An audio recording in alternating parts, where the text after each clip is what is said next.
உங்கள் ஆரோக்கியம் எங்கள் லட்சியம். ஆச்சி மசாலா வழங்கும் மணிச் செய்திகள். இணைந்து வழங்குபவர்கள் அரசன் சோப். ரொம்ப நல்ல சோப்.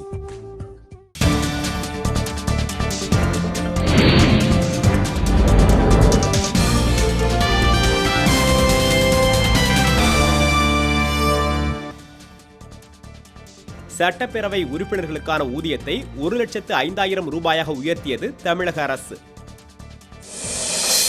சேலம் மாணவி வளர்மதி மீது 6 வழக்குகள் நிலுவையில் உள்ளதால் குண்டர் சட்டம் பாய்ந்தது, முதலமைச்சர் விளக்கம்.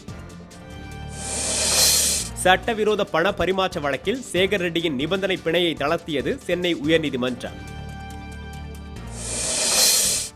விதிகளை மீறி சிறையில் சசிகலாவுக்கு எந்தவித சலுகையும் வழங்கப்படவில்லை என டிடிவி தினகரன் விளக்கம். தனி மனித சுதந்திரத்தை பறித்துவிட்டு வேறு எதையும் உரிமையாக வழங்க முடியாது, ஆதார் வழக்கில் உச்சநீதிமன்றம் கருத்து. கதிராமங்கலத்தில் குடிநீர் மாசு ஏற்பட ONGC காரணம் அல்ல என அதிகாரிகள் விளக்கம். பாகிஸ்தான் தாக்குதல் நடத்த திட்டம், காஷ்மீர் எல்லையில் பள்ளி மாணவர்கள் பாதுகாப்பான இடங்களுக்கு மாற்றம்.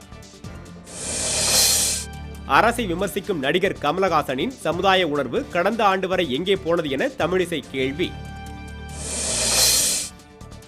விருதுநகர் ஆண்டாள் கோவில் ஆடிப்பூர திருவிழா கொடியேற்றத்துடன் தொடக்கம், திரளானோர் பங்கேற்று வழிபாடு. வெப்பசலனம் காரணமாக சென்னை மற்றும் புதுவையில் ஓரிரு இடங்களில் மழை பெய்ய வாய்ப்பு.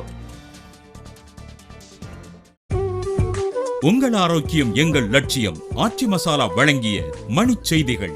இணைந்து வழங்கியவர்கள் அரசன் சோப். ரொம்ப நல்ல சோப்.